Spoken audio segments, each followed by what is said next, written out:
Well, good evening, future and fellow RVers.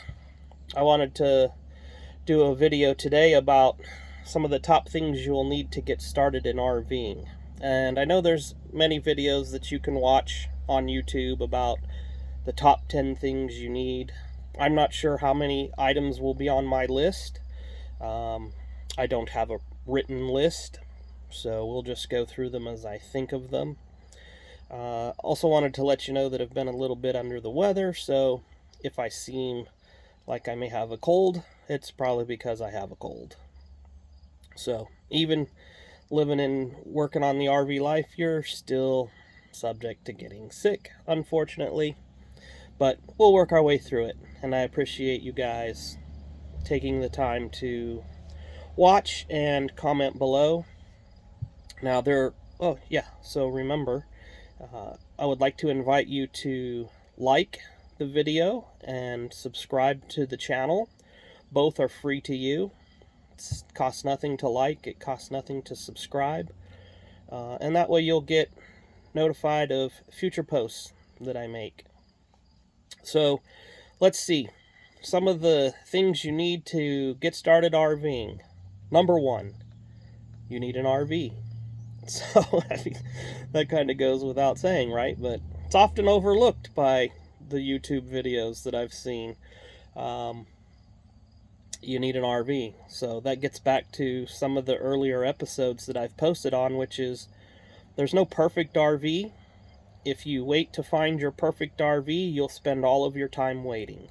So you need to have an RV to start RVing, whether that's a pop-up pull-behind camper or a diesel Class A, right? Anywhere in between. You need an RV to start RVing. And I've suggested several times in the past that renting an RV would be a good start. Find out if it's what you can work with, what you can live with, something that you want. Like if you decide to rent a large diesel Class A for a summer and find out that it costs a lot of money to drive one of those things, maybe you will decide that that's not the RV that you wanted, and that you could do better with, say, a travel trailer that you pull along behind the 3500 truck you already have. So the first thing to get started RVing is you need an RV. The second thing goes along with what we were just talking about. You need money, right? Money to put gas into that RV. Whether it's even a travel trailer requires gas because you need a vehicle to pull that travel trailer or that fifth wheel. So gas is mildly expensive, and on drive days you could end up spending a couple $100 in gas. Even more if you're driving a diesel. For example, if you have that diesel Class A with a 100-gallon fuel tank, and diesel is $4.50 a gallon, well, it's going to cost you $450 to fill your tank. So money is something that you will need to live the RV lifestyle. And money comes into play in another way, in that things on your RV always seem to break. There's always something that needs to be fixed. And if you don't fix what's broken on your RV, one, you can't use it. Two, it just leads to more broken things.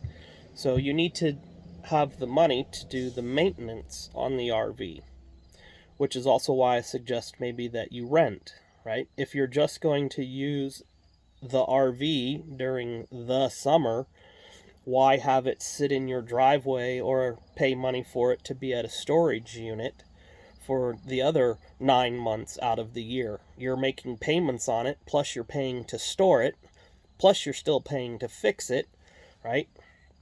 So you need to have money to support living and traveling and enjoying in your RV. All right, RV is just like a boat. Bring on another $1,000.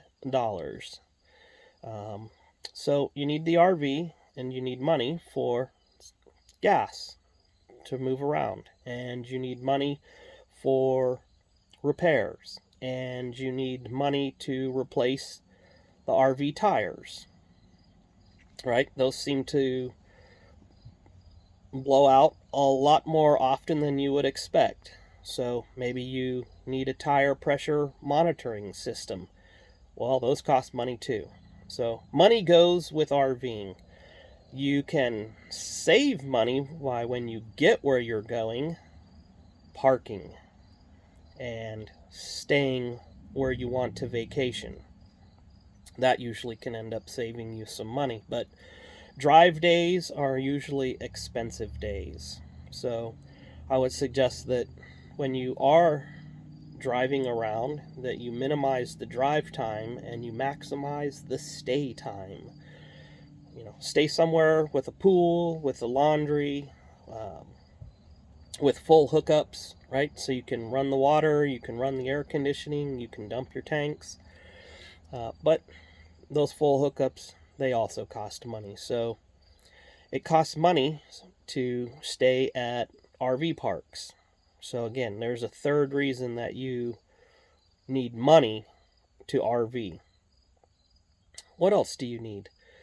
Well, a simple thing, the ability to drain your holding tanks.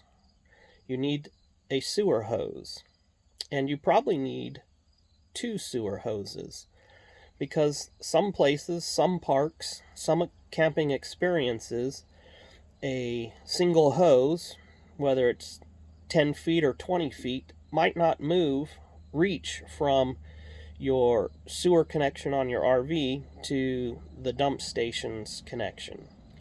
So you need the hose to just do the normal dumping, but you will probably need a second and at times perhaps a third sewer hose so that you can move the wastewater from your holding tanks into the campground or the whatever site you're staying at, septic station. So you need a place to store the hose as well.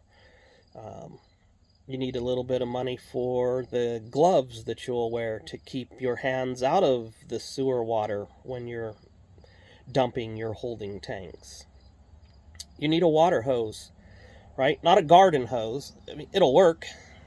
All of us in my age group anyways have probably spent the summers drinking water out of garden hoses, and most of us survived, it appears.